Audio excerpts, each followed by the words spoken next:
All right, welcome everybody to the Badass After Party. And as you know, this is the show that comes after all of the podcasts. So if me and a podcast guest vibed really hard on a certain topic, then we get to come together afterwards to do a YouTube special and dive a little bit deeper into those topics that we really resonated with talking about. And today I've got Scott Day, and we had an amazing podcast episode. And one of the things that we really resonated on was talking a little deeper about the spiritual roots of addiction. So we talked a little bit prior to this recording about just some general things we were going to talk about. What's on your heart and your spirit and your mind today, right off the top, about the spiritual roots of addiction? When it comes to spiritual roots, roots means a deep, firm foundation, just like any tree. Okay. So if those roots aren't strong, then the tree's not going to be strong. The tree's not going to receive the nutrition that it needs. So if our spirit life isn't firm, isn't strong either, then we're not going to grow like we should. So we depend on sunlight. We depend on water. We depend on living water and the sunlight of the spirit in order for us to reach our full maturity, but also to be strong and solid and useful and produce other seeds. Yeah, 100%. I've heard, I remember, and this was kind of the basis of me, the triggering point of me going down this rabbit hole of discovering like the importance of self-worth, was that I heard that the spiritual roots of addiction were self-hate and disconnection, that those were our root problems. And so I thought, okay, well, if I can find how to achieve an ultimate connection and love myself, right, then that should be what heals me. Mm-hmm. And so that's what kind of came about and triggered my in-depth journey of like learning to love myself so much. That took me down that journey of like discovering that this self-worth thing and that ended up being like my huge topics. What do you feel about that? I'm a recovering addict, and it seems like one of the things that works against me the most, if I allow it, is separation from other people that are healing or can help you to learn how to heal. And sometimes we get caught up in such a mindset, ego plays a part in that. There's a part of us that doesn't want to admit that we have a problem that we need help with. And until I surrender enough to allow someone else to come help me, then I'm going to stay stuck. It's like I've got one foot in the mud and one foot on the ground. You know what I mean? So I have to choose to pull that other foot out and get on solid ground. But that's where addiction can work on a person, is when they do isolate, because now you have too much alone with your own thoughts and your own ways of trying to get out of that situation. And a person needs to remember that it was that type of thinking that led them there. So you can't heal yourself with the same way of thinking, 100%. And I remember when I was doing that work that I was just talking about, that I had to admit that I hated myself. It was like, I had to realize I don't like me very much. That's why I've been allowing myself to do some things that are awful, and not really caring for myself in the way that somebody who loved themselves would. And that was I think an even tougher thing for me to have to admit than that I was stuck in addiction. Like, right? You'd have to be like, oh my God, I hate myself, and I have to learn how to do the opposite of that. Yeah, because your secrets, your truth. And where I work at New Horizons, on our sign outside, it says walk in your truth.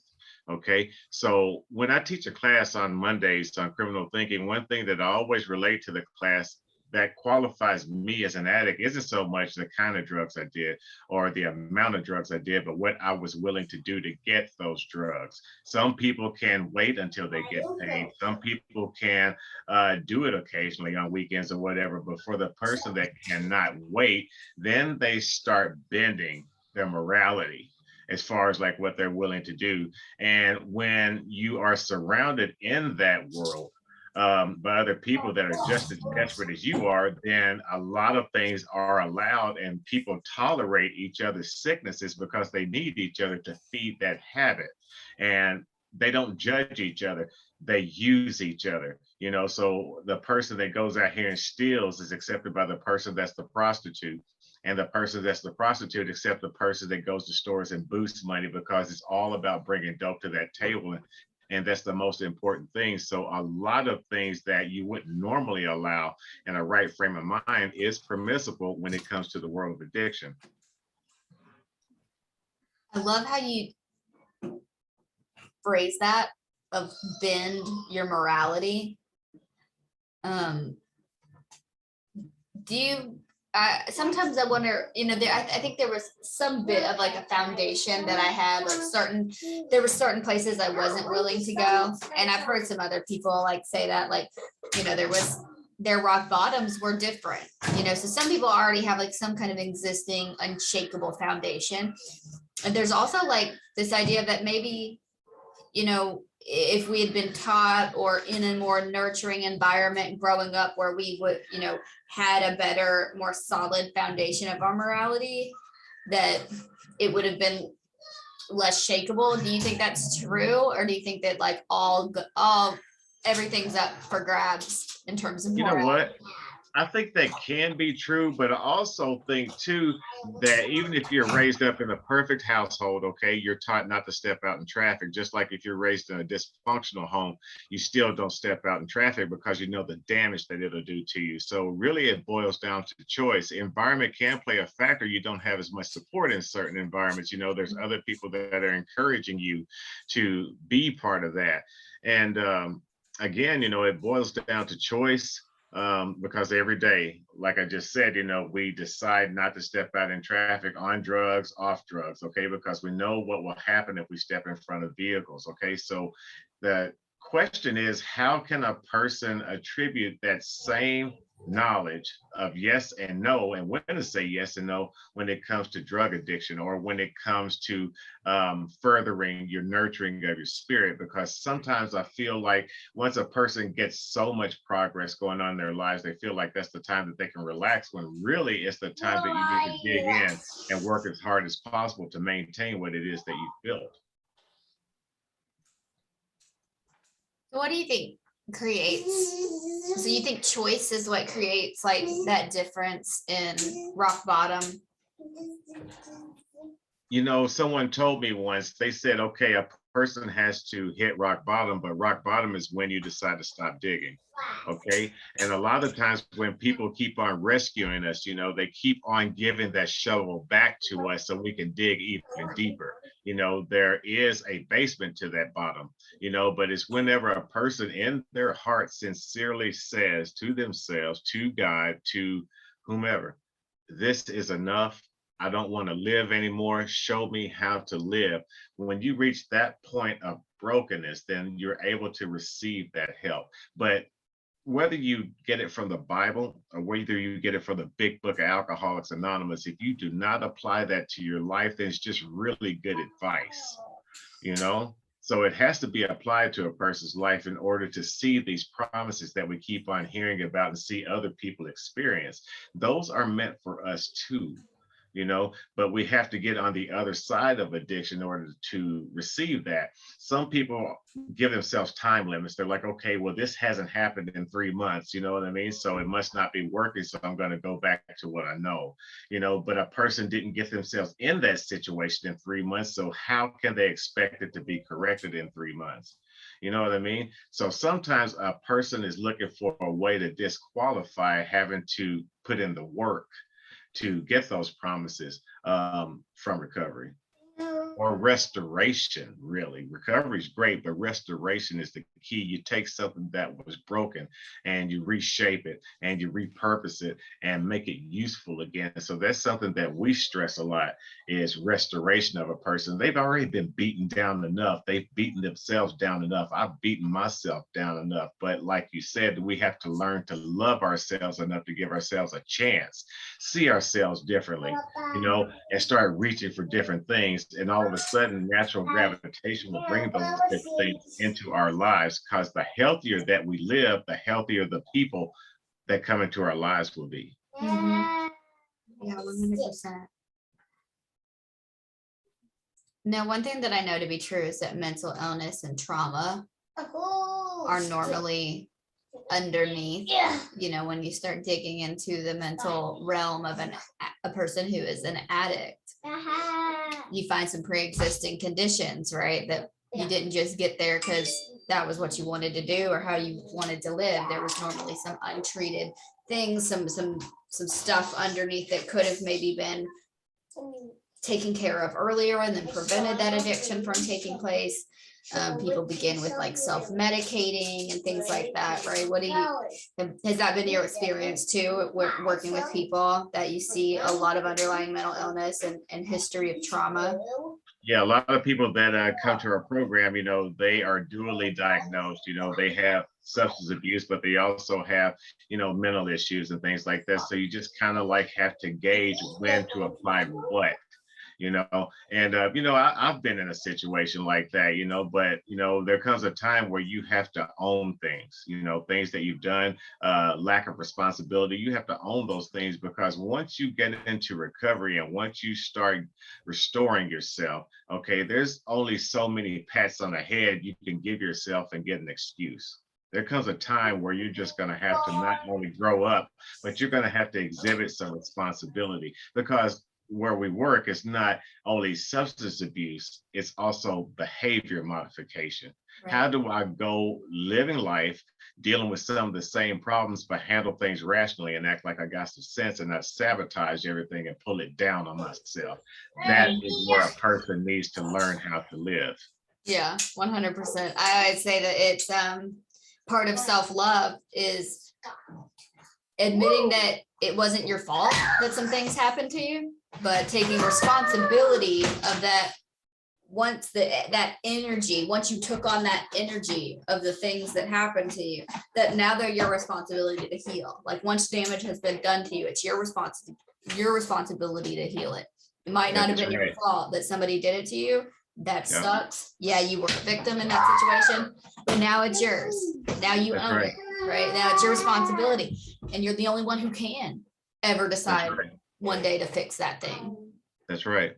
That's right. Because we can stay stuck in the problem, or we can get on with the solution, and when you get into recovery, that has to be our perspective. It's like, okay, look at how much time a person might spend smoking a cigarette versus how much time they might spend praying, for example.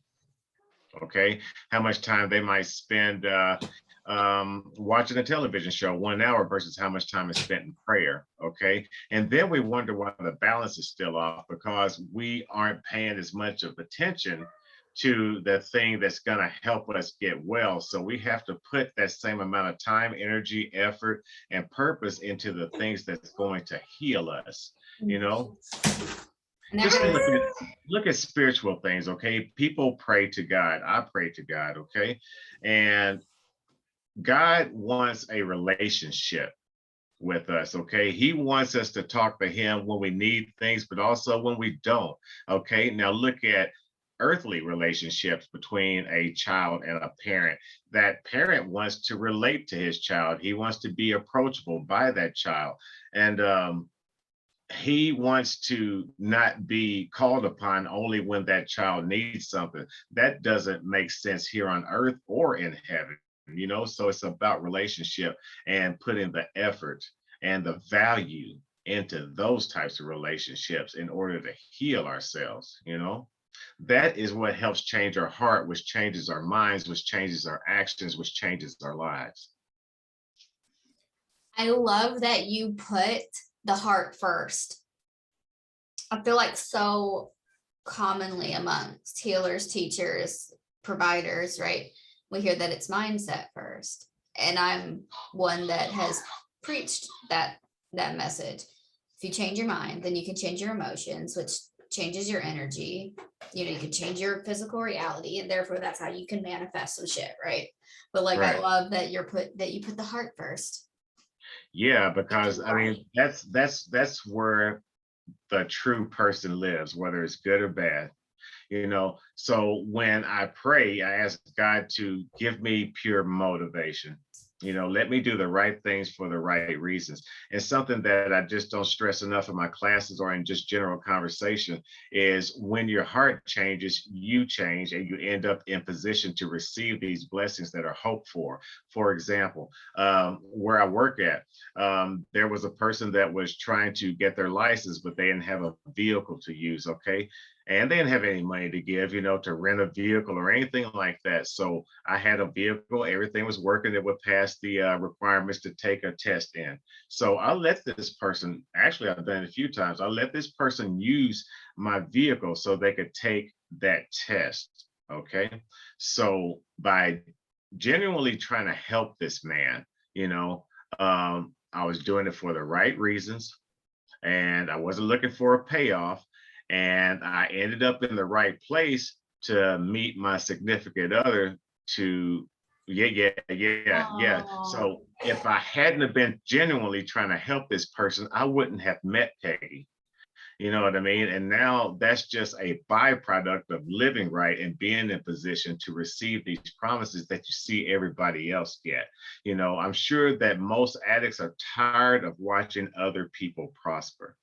mhm. And the way to prosper yourself is you have to be in position. You've got to look for opportunities, to be of service. And once a person does come into a program, they get clean. Okay. Now it's not the time to see how much you can get from that program. It's time to see what you can add to it. And that goes in life in general, it ripples out. So when I was trying to help this man, I ended up in the place that put me with someone that is greater than I feel that I deserve.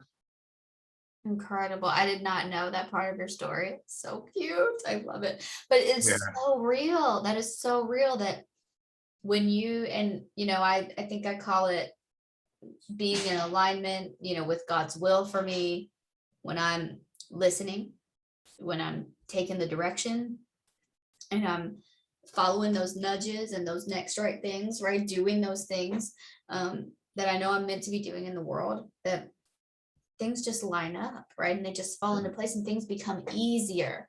Something that Yeah. might have racked your brain, right? A few Mhm. years ago.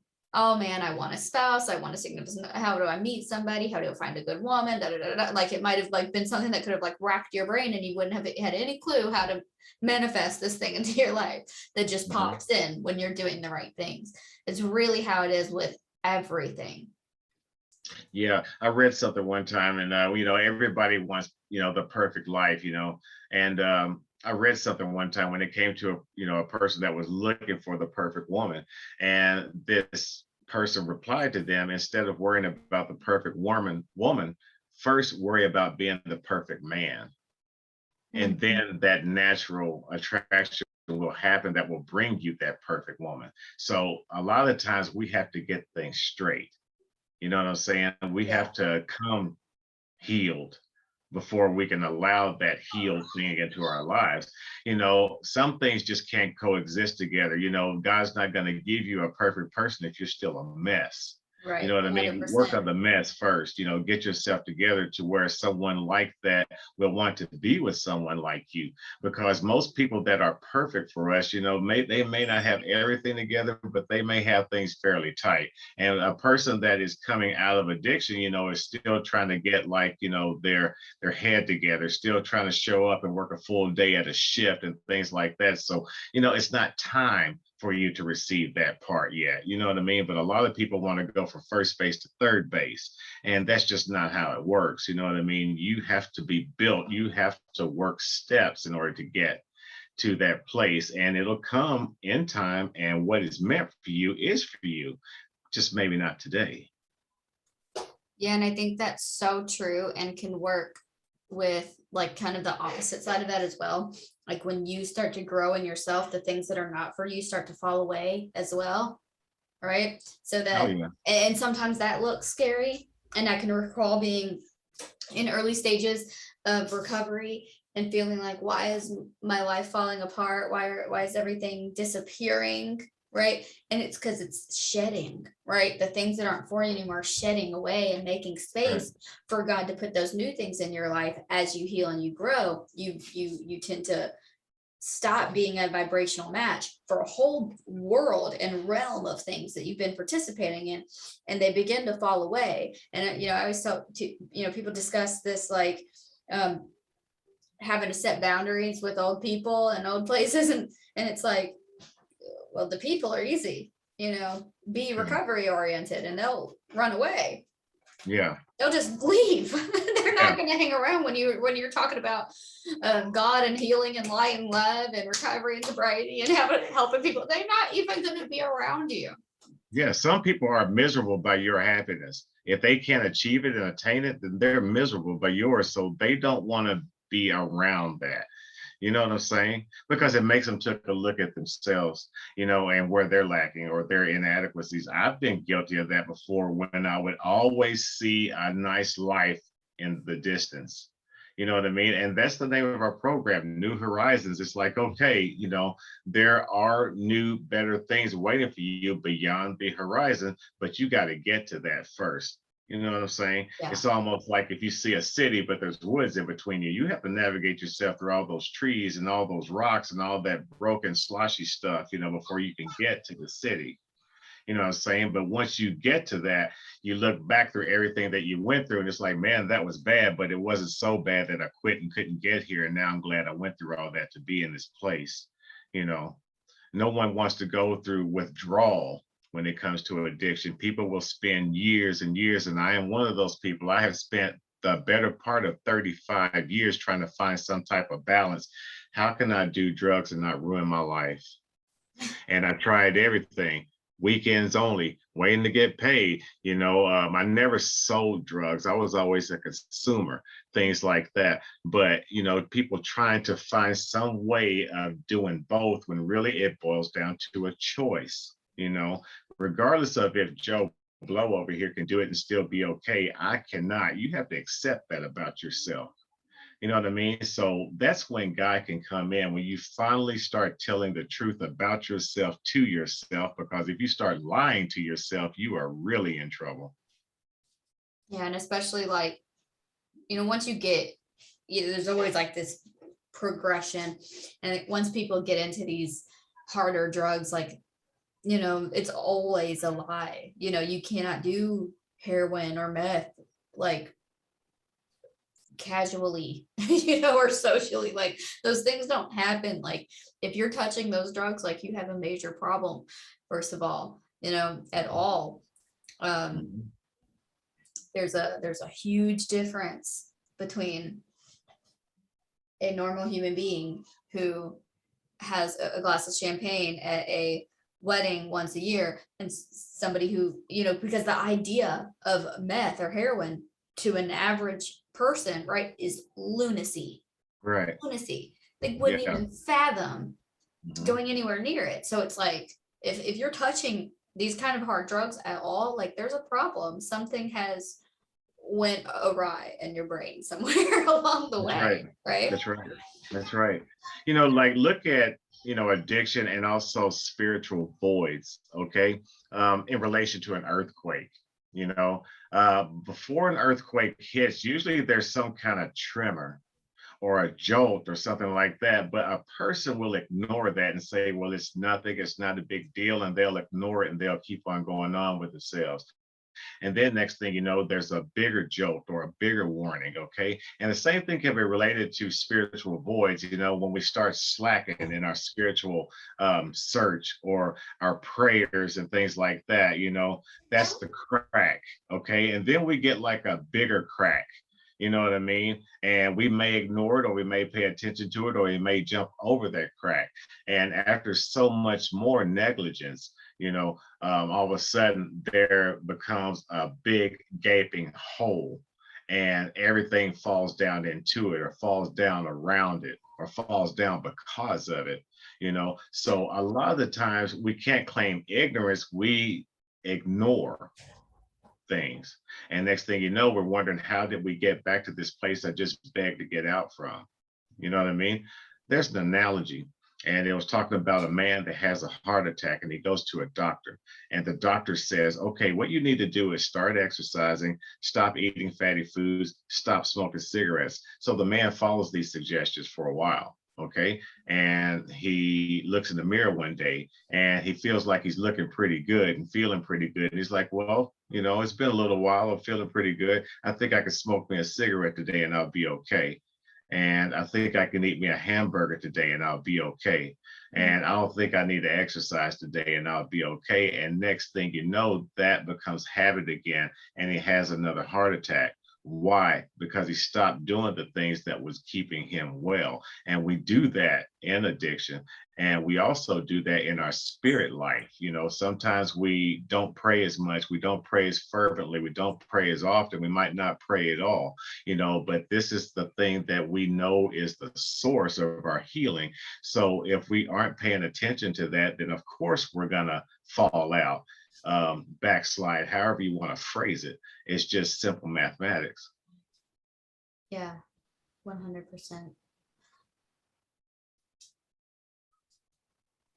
I'm going to take a look at my notes here. I know we wrote down like 1,000 things that we wanted to talk about. Communication is key too. Sometimes, we're afraid to reach out to someone else and let them know that we don't have it as together as we might project. Something that I was talking to in a group Monday, sometimes instead of being so focused on what it is that we should be doing, we're too busy worrying about what we look like doing it. You know what I'm saying? And we miss the mark,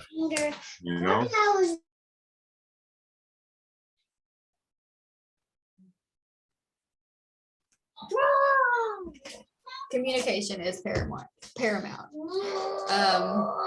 Especially, I think when it comes to yourself. I tell people a lot in recovery. I'll do an exercise in a group where I'm like, we all are having secrets. We're all keeping secrets that are keeping us sick.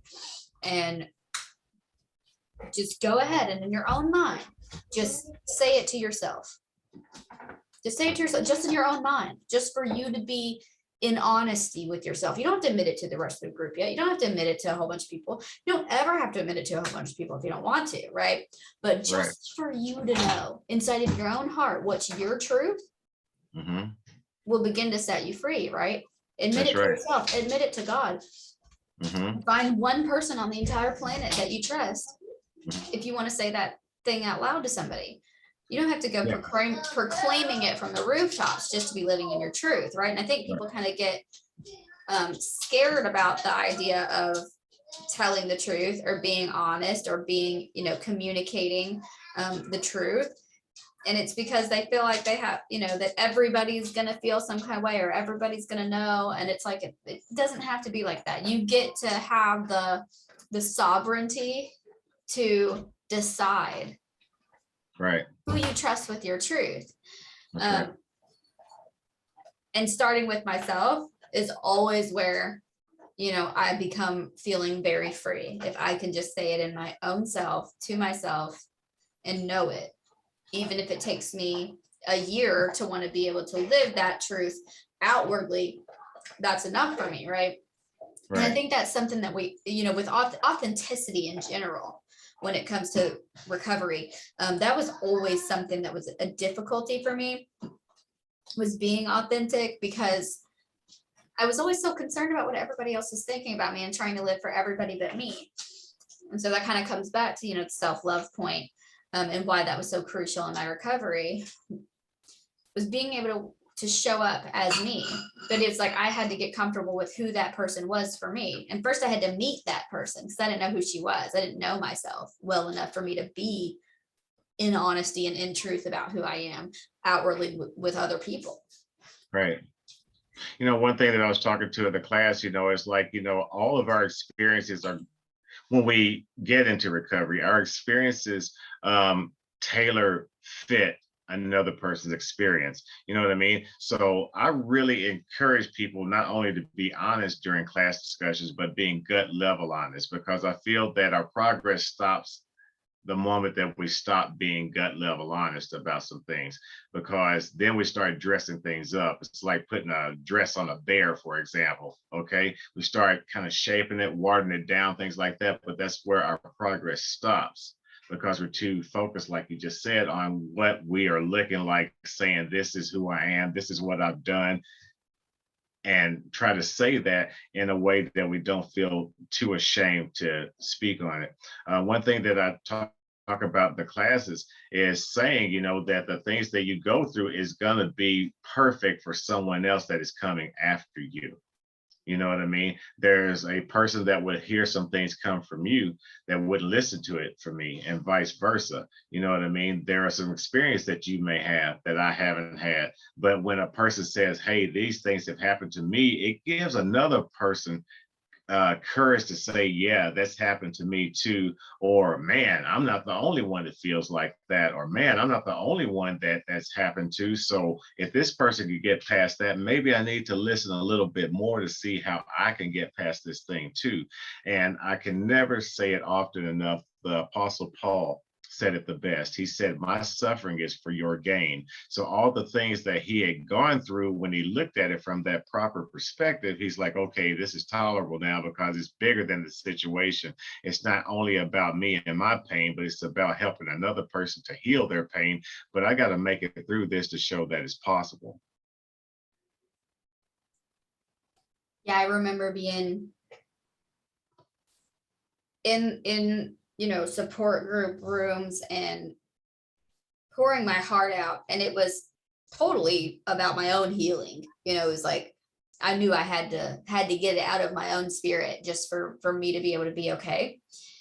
But then the permission that it gave to the other women around me was incredible. The fact that me just being authentic, me being real, me speaking from my heart, me pouring out my soul in a room full of other women gave all of them permission to do the same thing when we were all scared shitless, right? Mm-hmm. A few moments before I decided to just be bold and do it. And that was a powerful thing for me to see. It was amazing to see that I had an impact like that, I guess. Yeah. To be able to inspire other women to be able to show up as their truth as well. Yeah. And, I think that was a moment that I discovered part of my purpose was, okay. So, and God begins to use you in small ways like that. Your only job right now in the world is to just tell your own truth. It doesn't have to mean anything. It doesn't have to have any kind of, intention behind it. You don't have to be thinking of how you're going to get a certain consequence from this. Like, your only job in the world is just to actually show up as yourself. Right. That was really freeing. And to see that me showing up as me helped other people, and it didn't even have to be hard. Yes, now you are putting spiritual dollars back in your spiritual bankruptcy when you start doing that thing. When you start helping other people by telling your truth to help people face theirs, then you start to feel that bankruptcy back in. That's how we get out of these voids. That's how we get out of these funks, is we start helping other people. And again, these experiences that we go through, we are to hopefully heal from those things, but try to save other people a whole lot of the same stories. And next thing you know, we're starting to fill those bankruptcies with good actions, good things, good advice, time for another person, things like that. That's how we come out of those funks. That's how we come out of those bankruptcies, those voids. We start filling it up with good stuff. You know what I mean? And next thing you know, all that bad stuff has been repurposed for good things. You know what I mean? And it's not only me saying that. I mean, we are instructed by the book that I feel is the most holy to do that. You know what I mean? What was meant for evil can be used for good now, 100%. And I also feel like it's like part of our own healing process. For me, like that's when it comes from full circle, right? Something went bad or wrong. I did something bad or wrong. I work through a healing process, and then I can go back and use it to help another person who's going through it, then maybe they can get through it a little easier than I did. And that's when I feel like the circle completed, and I really can feel healed. Like when I feel like I'm capable of using my story of something to help somebody else, that's when I feel like I'm good to go with it. That's right. Oh yeah, good job, baby. You want to try? No, thank you. I want to try. You want to try? Yeah, Want me to open it? Joys of working from home. Uh-huh. Sure tried to get it open though, didn't you? I did it. You did a good job.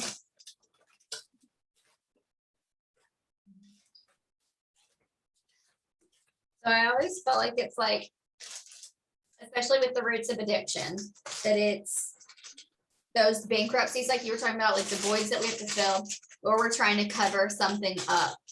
Mhm. I feel like it's like you can pretty much put any of the issues into one of those two categories. You know, Yeah. either I feel like there's a hole in my soul that I have to fill with something else to feel like I'm whole, Mhm. or like something happened to me that's on my spirit now that I feel shouldn't be there. And I'm trying to cover up and band-aid the fact that it's there without really taking a look at it. Right. We're not going to stop having certain kinds of thoughts. We just have to ask for the strength to not take action on those thoughts. You know what I mean? Um, whether a person calls it devil or disease, those are just suggestions. Okay. Jump off a bridge, get high, don't get high, things like that. Those are just suggestions. And a person can't live in fear from suggestions. Just don't act on those things and you'll be okay. You know what I'm saying? So some of those thoughts are not going to go away. We just learn how not to create a problem that we got to deal with. And now we've made two problems or several from one suggestion.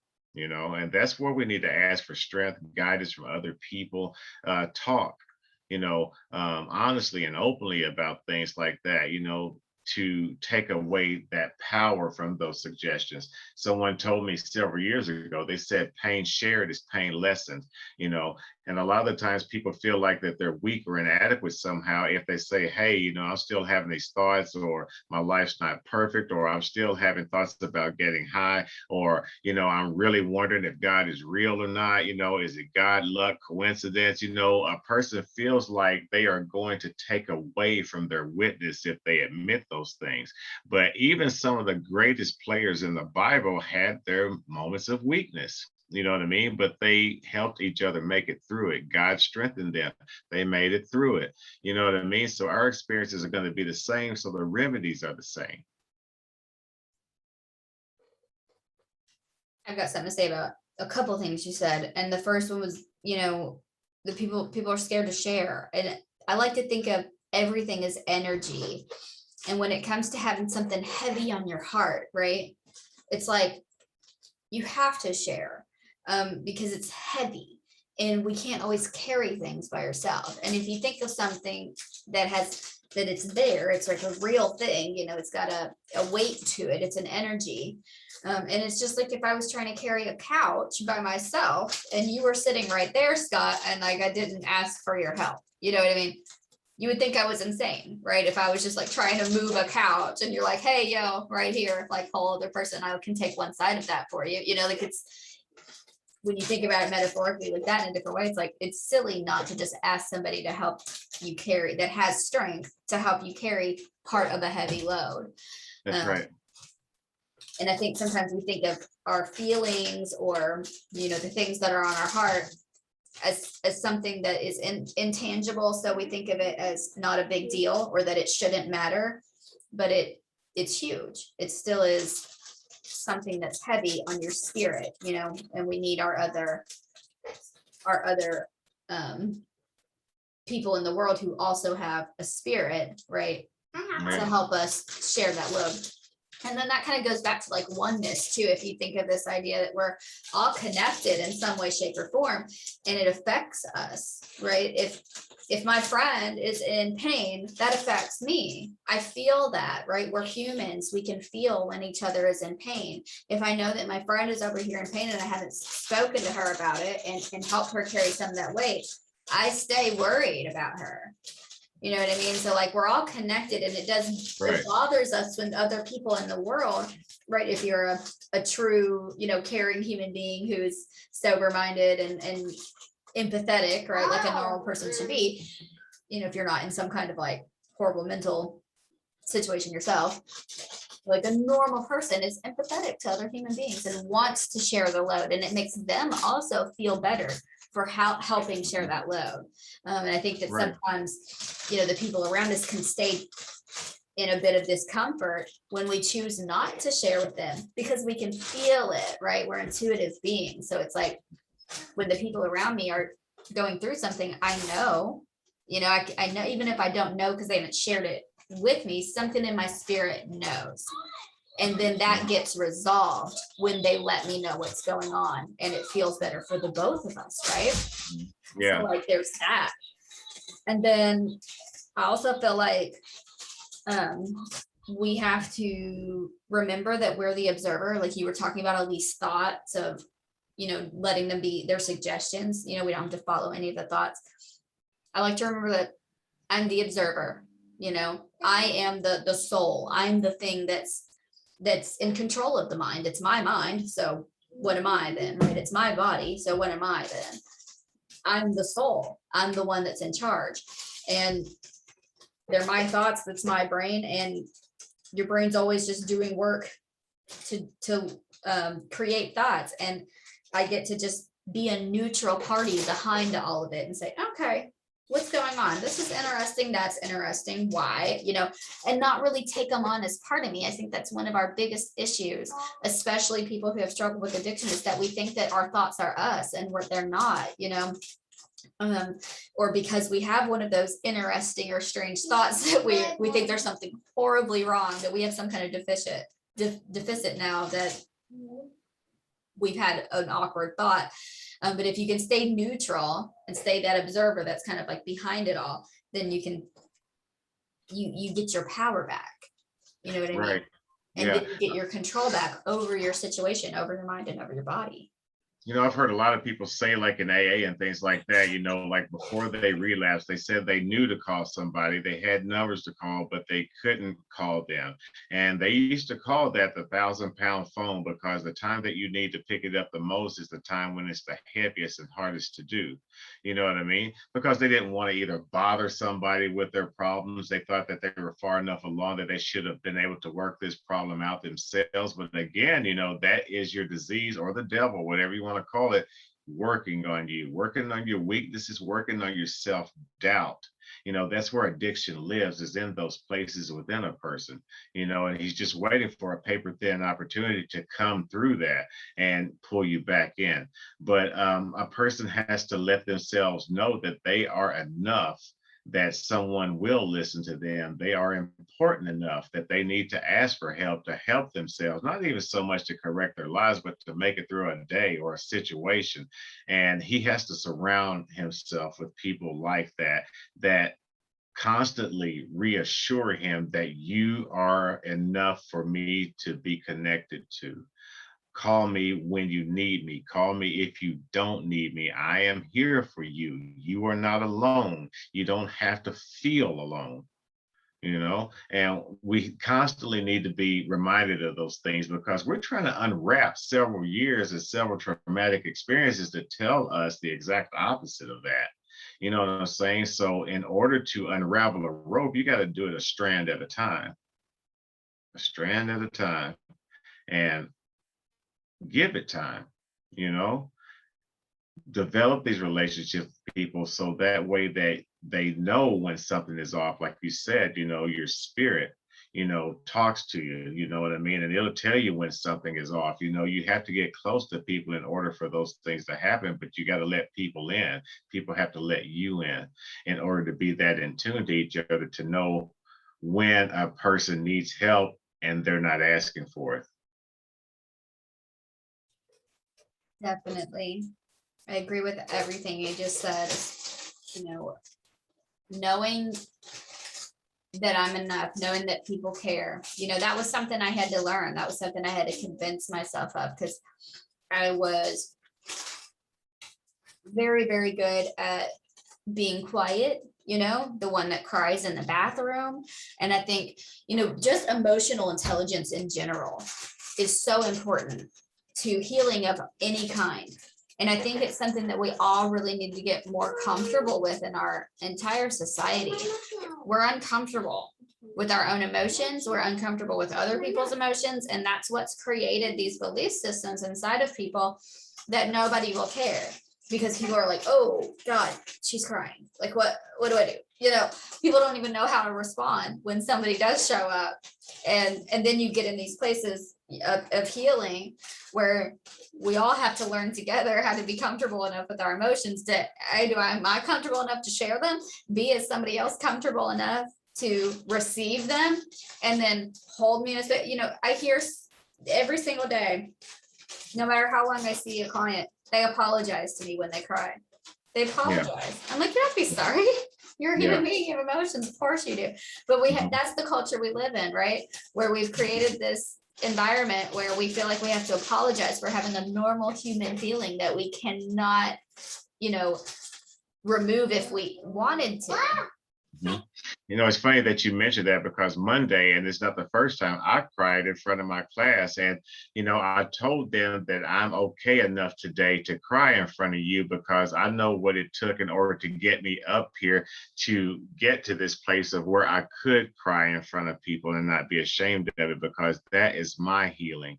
That is my telling you the truth. That is my understanding your pain. And that is my being human. And that is my reaching out to you saying it's okay to be an imperfect human being and end up in this room. You've got someone here that recognizes pain, understands your pain, but also wants to help you to heal. And it was tears of joy, tears of relief, tears of breakthrough, tears of happiness. I felt camaraderie, all those things like that. And that's what I was feeling inside. And those tears was a way of my opening myself up to them, to let them see me not as staff, but also as a human being, a real one. And next thing I know, people are coming up to me saying that they felt that moved them. They could relate to it. Would you be my sponsor? All those things like that. You know what I'm saying? Because it made us equal. It made us equal. And that's when a person feels accepted enough to come to you with those truths that keeps hanging them up, you know? First, I feel like I want to just give you like the biggest, most giant trophy in the entire world because we need, oh my God, do we need you? You know, not as a man in our society, men have the highest rate of suicide you know, out of everybody. Men have a higher rate of suicide between men and women because men have such a struggle to express sadness, so they bottle that in and they internalize it and they end up in these suicidal states. But we have to be able to cry and be vulnerable and be in those spaces with ourselves and with others. And men, this is like the time, right? I think that things are shifting for men in general. And then especially as a Black man, I know it's even harder to overcome the barriers that of being able to be vulnerable and show emotion. So like, you're so necessary. Like, thank you so much for just like being you and being able to do what you've done. I know it wasn't easy to get to a space where you could do that. That's a big deal. And men in recovery and men in the world need you. And, you know, speaking of need you, you know, I was talking with Peggy the other day and, you know, and I was jotting some things down.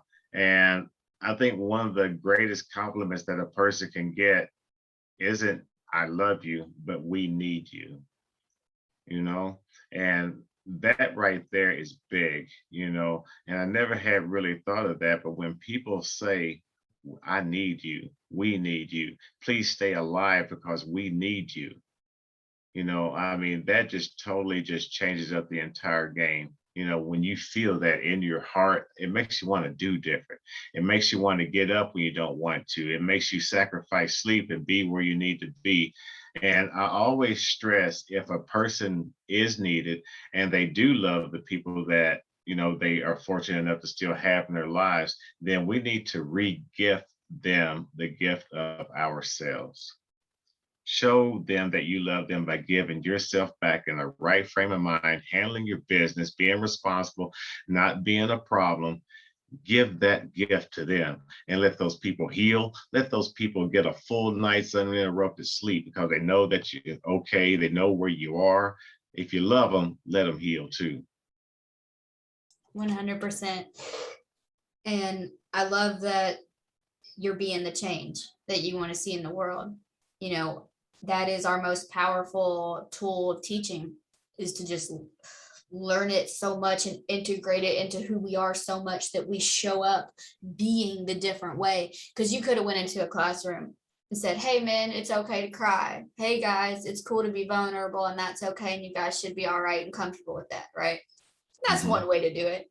But for you to show up and really put, let down your guards and show what vulnerability looks like, to be an example for these men who've probably never had an example, that is the truest form of teaching, to model that behavior.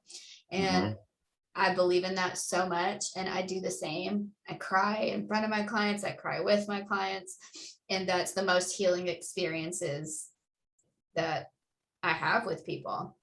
That's right. Our class is all about exposure. You know what I mean? It's like, okay, what happens when you go into a dark room and there's bugs in that room or something like that, and you cut on a light, all of a sudden those bugs start to scatter. So that's what we are to be, as a light to people in dark places, and cause those negative things to scatter. You know what I mean? So we're all about some exposure in our classes, because that's how we get that red out, if you will. And we're able to let some light in, get some things out, let something else in, and leave there a better version of yourself every day.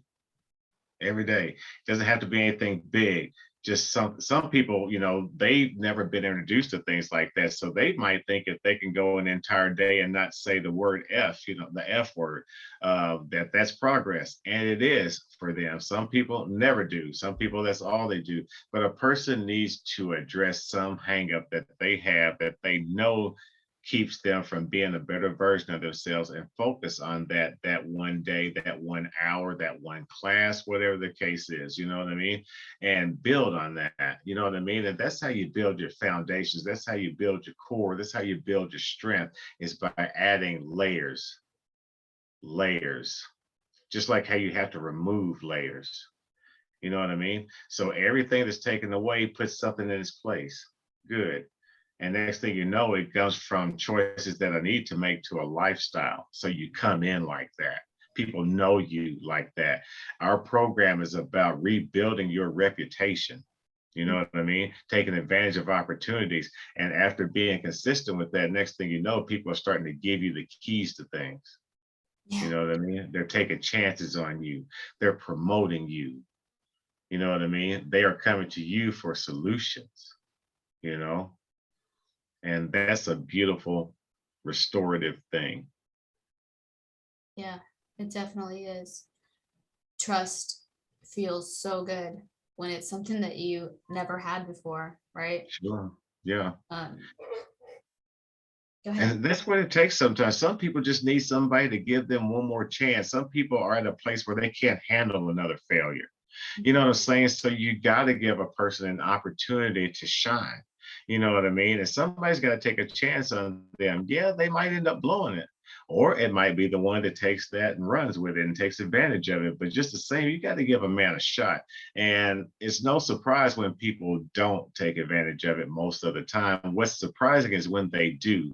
And that's where the renewal comes in for both parties. It's like, okay, I went through 5 people and finally got one person that hears what I'm saying and they're actually doing something with it. Okay, and that usually seems to happen just in time when you're about to give up and be like, man, nobody's ever going to get it. Nobody wants to get it.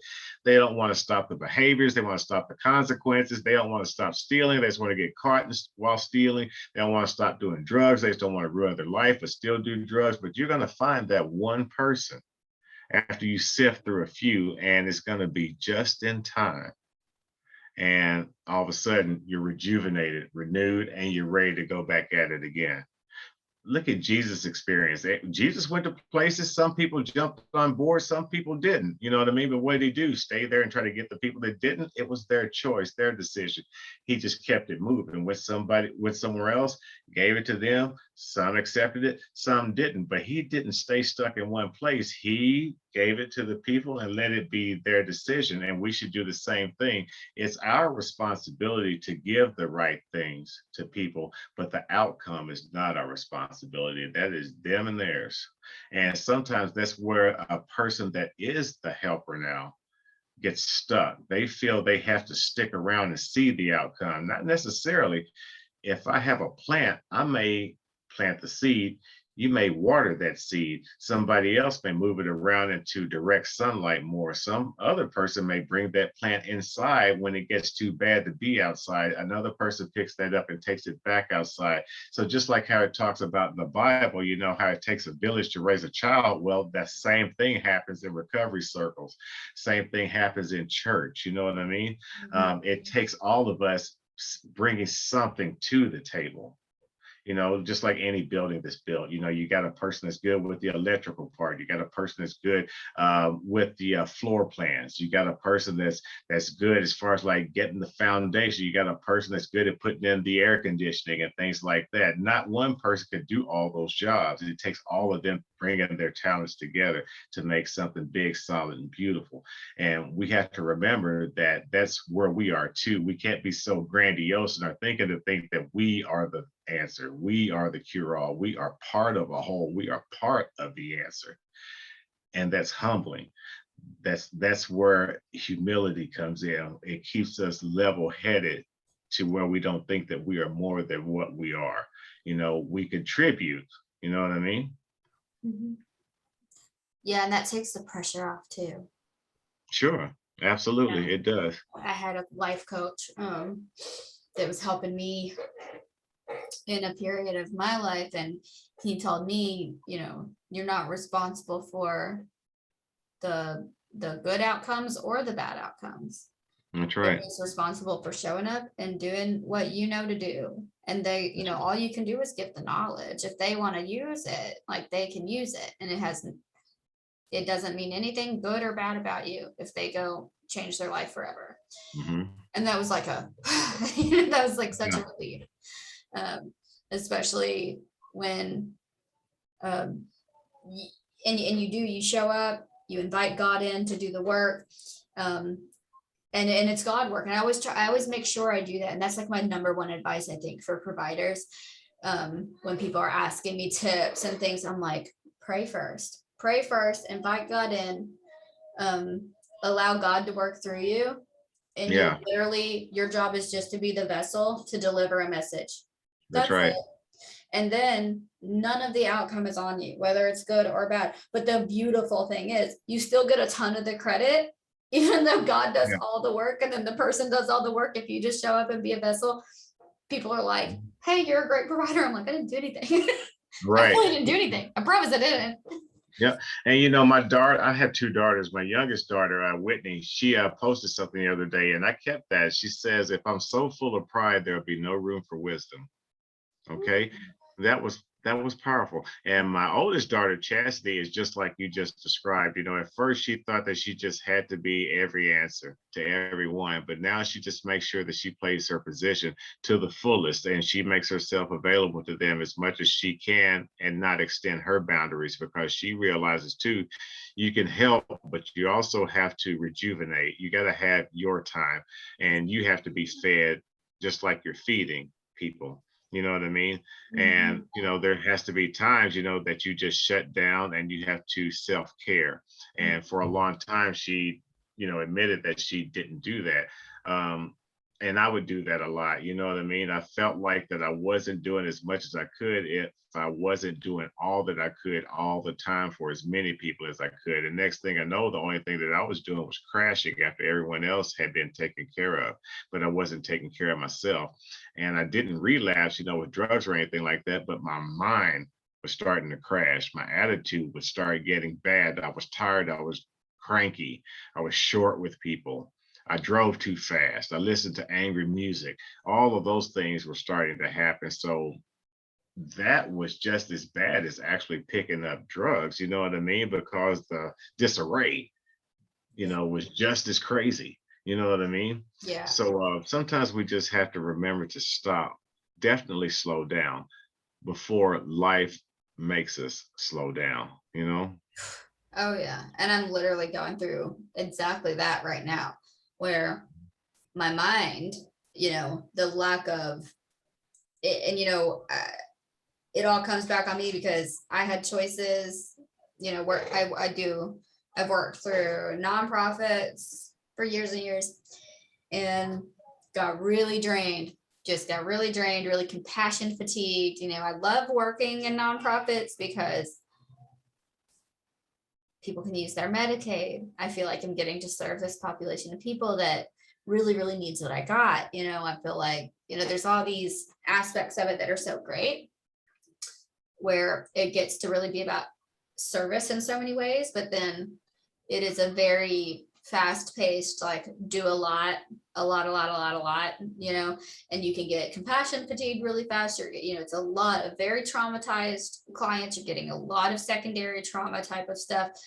And my mental health went out the window so fast. And like normally, like the way that I would work in coaching is maybe like 3 or 4 clients at a time and just really nurture like those 3 or 4 people while I nurture myself. But then, over here, it's like next thing you know, you're seeing all these people that need help and you're just like, okay, yeah, I'll help them too. I'll help them too. I'll help them too. And now you got 30-person client list and your head's spinning. And so like releasing that and like having to say, okay, I'm not even any good for these people if I can't take care of myself appropriately. And maybe I need to step away from this thing because I could potentially be harming these people more than I'm helping them. And it's not good for them or me, for me to be showing up as full-blown crazy every day with secondary trauma, not being able to take an hour to take care of myself. That's hard. It's hard decisions to make when you feel like people are there that need you. You know what I mean? Well, doing too much just caused me to have to do almost $500 worth of repairs to my car. Okay. I don't have to go everywhere and be everywhere for everybody. I can pick and choose, because at the end of the day, who's left to fix your car? Who's left with that bill? You are. You know what I'm saying? So you have to set boundaries, on how much, how often you do help, So sometimes a phone call might suffice. Sometimes, setting it at a better time for you, just like you will for them at a mutual time that you can meet or something like that is what's necessary. But, we don't have to just drop the ball and run and chase every time that we are needed. There are ways that we can space that out and just make it more doable. And that's something that I am learning to do now. That's something that my daughter Chastity is learning to do now. And something that you just said that you do too, is like sometimes you just got to put the brakes on, man. You know what I'm saying? Before you end up losing yourself in it. You know what I mean? And sometimes, depending on how deep a dark place you go, it's hard to bounce back from that. You know what I'm saying? And I mean, that's where we had just struggled to leave from. So why throw ourselves back into it? I'm just not willing to do that so fast anymore. It was too hard to get out of and too hard to get to where I am today. So again, you have to take care of yourself. You have to remember yourself. Yeah, that's 100% how I feel right now. I'm like, I think I have to recover from overexerting myself to help try to be of service over here. You know what I mean? And balance is just so important, and if you can't achieve balance doing it, in where you're at, like you just have to take a look at it. And not everything is for us, and not for all the time either. Like God will direct us to things for seasons of our life. And I've said this repeatedly about the situation I just left too, is that God was all the way involved in my entry into this particular service, and he's been wrapped up in my exit, and everything has been so synchronistic, and I can see the messages. And if you just listen to God, like he'll show you the exact right way and the exact right time. And the funny thing is, like, he was trying to tell me the whole time, for a while, hey, you've served your purpose, you've done it, you did your job, you did what I wanted you to do, you can leave now. And if I would have just been a bit more engaged, and like you were saying, you can get away from those spiritual practices, like you get sick really fast. And that's what happened to me. I got away from, I got so busy in the hustle and the bustle that I just kind of got really separated from my spiritual world, and I couldn't hear clearly. It didn't trust when I was hearing too, right? I might have been getting nudges, but I wasn't trusting that was is that really a sign for me to do something different? Like, I wasn't listening, you know what I mean? So it's like, not only do we have to be right in our spirits enough, clear in our minds enough to hear, like we also have to do the work to trust and to move. And then the second that you do, like, everything's fine. God wouldn't, if you listen to his timing, wouldn't let you get into these positions where you feel so run down that you have to recover again, right? God won't let you go that far normally if you just pay attention. I mean, take a look at it. Even Jesus every now and then broke away from the people and he went off by himself to pray. You know what I'm saying? Sometimes he took his me time too, and he's God himself. You know what I mean? So if he needed to take me time, of course we need to take me time. You know, so like you said, if we want to get it right, just take a look at how he did things. I mean, he handled pretty much the same situations that we do today: the temptations, the needing to get away, the rejection, the acceptance, the goals. Dealt with the pain, but still pursued the goals, you know, and we should try to mimic the same way that he went about dealing with those things. You know what I mean? I think a lot of the times that we feel like, you know, we're not doing something right if it's easy the entire time. And it doesn't say that it's going to be easy. It just say, here's a ways of dealing with that. Here's the ways of avoiding that. You know what I'm saying? And we need to take those suggestions, you know?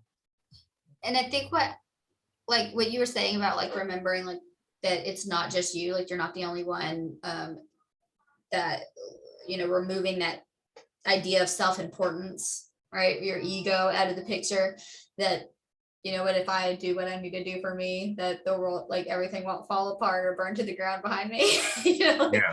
I'm Yeah. not the only provider in the whole world that can help the people, and that I'm allowed to back up, right? That's It right. will find somebody else will step in. Like, Sure. it will be okay if Rachel takes care of herself. Like, that's one of those self-love pieces that is so hard to just remember, especially when you have that heart of service, and your ego might get a little, you know, inflated when people are telling you that you're doing a good job and all of these things, and you feel like you might begin to feel like that a lot is on you, but it won't be for long if you fizzle out. You know what I mean? That's If you right. can't keep your fire burning, like, you have to Right. go do something different. Yeah, and now you're not useful at all if you fizzle out. You know what I'm saying? It's like, Yeah. okay, I was being useful to the point that I feel drained, but now that I'm so drained, I'm not useful at all. So, I mean, we are actually working against ourselves and doing people a disservice, because now we can't help at all because we failed to help ourselves. Someone was telling me about a pastor one time, you know, speaking of, you know, people helping themselves. Pastor ended up in the hospital, and that's what they do, is they nurture people just all the time. Well, this pastor ended up in the hospital, and people would come and visit him, and they were like, you know, Pastor, do you need anything? And the pastor's like, no, I don't want to be in trouble, this and that. And his wife said to him one day, said, why don't you let these people do that for you? And he's like, I don't want to be a bother to anybody. But he's like, just like how you have to help people, to help them, but also to feel that presence of God in yourself, they need that same thing. So let them have the opportunity of being able to help someone too. Let them do things for you. Let that reciprocation occur for them, because they're putting in service work just like you're putting in service work. So, you know, we have to allow people to, you know, be of service as well. And we ain't got to do it all. There's division of labor. You know, Jesus had more than one disciple. He had several, then it came down to 12. But just the same, he had helpers. Why? So he could give the meat to them and they could share it with other people, and he could go about his way doing other stuff. And one beautiful confirmation of it, and I think we'll probably wrap it up here shortly. One beautiful confirmation of what you just said was when I did finally step away. Every one of the clients that I was serving, that I was exiting from, was so supportive. It was like, oh yeah, of course. Yeah, of course. You need to go and you need to take care of yourself. And was like this, a beautiful reflection of all of the things that I had taught them over all this time. Mhm. I mean, they're sending me texts and emails and memes and motivational things. And we're like, love you, love yourself. And I was just like, Yeah. Yeah. Mhm. wow, Yeah. everything that I had been sowing into these people, they reflected it back to me in my time of need. And I just thought it was so beautiful and confirming That's right. that I'm doing the And right that's thing. what it's about. And that's what it's about. When you see people grow, and they take that and go their own way and they keep that, that is the beautiful thing. And that's what it's all about. A lot of times people say thank you to me for different things. And I'm like, you don't have to do that. Just do well with yourself. Let that be your appreciation. Just do well with yourself. It's all the thanks that I want. You know, go back home to your family. Be reliable. You know what I'm saying? Yeah. That's how I want you to thank me. And that is the best gratitude that you could possibly receive, is when you see the Absolutely. person showing up as a different person. See Absolutely. that light come on, and you know that their hearts changed. And then you're seeing them. You ever see them start helping each other, and you're sitting back and you ain't even doing no work anymore, and they're just loving on each other, and you're just like, wow. Yeah. Wow. Yeah. Yeah. Beautiful. Beautiful. Thank you for coming today. Was there anything else on your heart and mind that you wanted to say? Absolutely. Thank you for having me. If so, we'll talk about that another time. All right. Okay. All But right. Pokemon. Super I fun. got a Pokemon. I'm gonna go hang out with this I guy. got a Pokemon. He's probably tired of me ignoring I him got a back here. Pokemon. You want to see what kind of Pokemon is in here? yeah, he's busy. I see him. He wants to play Pokemon now. I see it. All right. I do want to leave. I do want to leave with something. There was a person that I met at one time named Evan White. He was from Jamaica. And Evan White said something one time. It was his favorite poem, and I never forgot it. And I want to share that with you. And I'll stop. But it said, the heights by great men reached and kept were not attained by sudden flight, but while their companions slept, they toiled upward through the night. So a lot of the times when we are at the end of our rope and we are ready to stop and quit, we don't need to stop and quit. We just need to relax, rest, and move on and keep on. Because again, it's not about us, and that purpose is for other people. So we just need to just keep that in mind. So I really appreciate what it is that you do.